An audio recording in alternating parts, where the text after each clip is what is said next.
Alright, so today's video is really short, but I wanted to show you how you can get a 5 light setup with just one speed light. So let's just jump into it.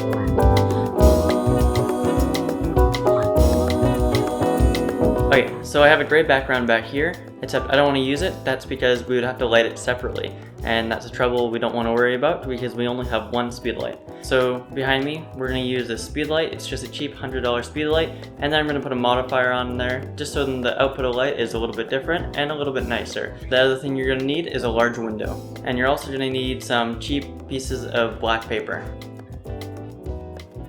So that's all the materials you're going to need, so let's just put this all together.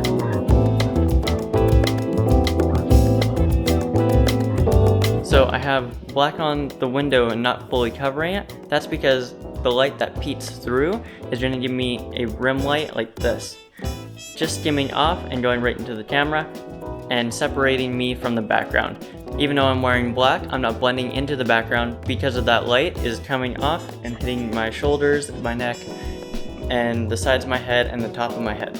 Now that we have the background and separation from the background, now let's move on to the front of the photo. Okay, so now the main light, which is the speed light with a small adapter, is going to be 45 degrees away from the camera and 45 degrees up from an angle. So it's basically just going to be Rembrandt light. And that's going to be not too far away from me, because if we go far away, that means we have to bump up the power, which means some light might spill onto the background, and we don't want it to spill into the background. So we're going to bring it as close as we can to me, so then square inverse law applies, and then we don't have to worry about the light lighting up the background.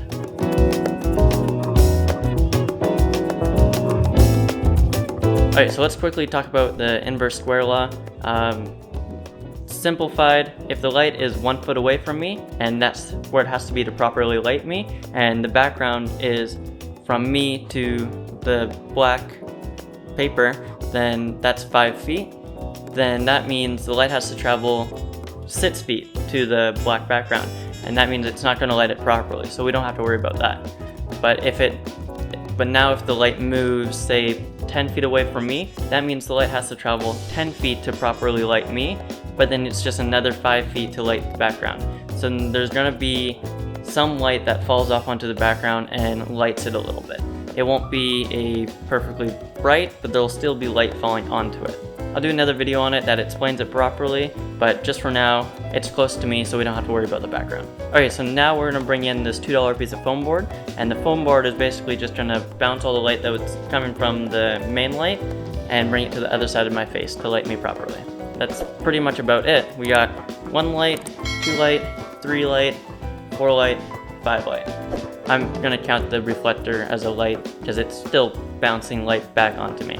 I'm counting these as 3 separate because if you're doing this in studio and all lights, then to get a side light, that would be 1, the other side is another 1, and specifically for the back of the head or the hair would be another 1. So I'm going to count the window as 3 separate lights, and then the main light is 1, and then the reflector is 1 as well. But anyways, let's get some photos and I'll show you some samples.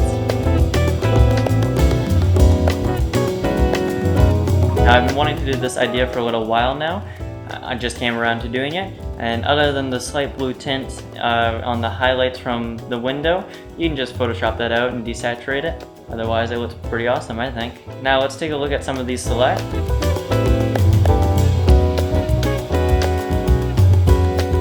I like a lot of these, but I think this one might be my favorite. Now comment down below how you guys have used a window to get creative photos. Now the video was short and sweet. Tell me if you guys like these videos more or if I should be doing something else. But other than that, like and subscribe, and have a good one.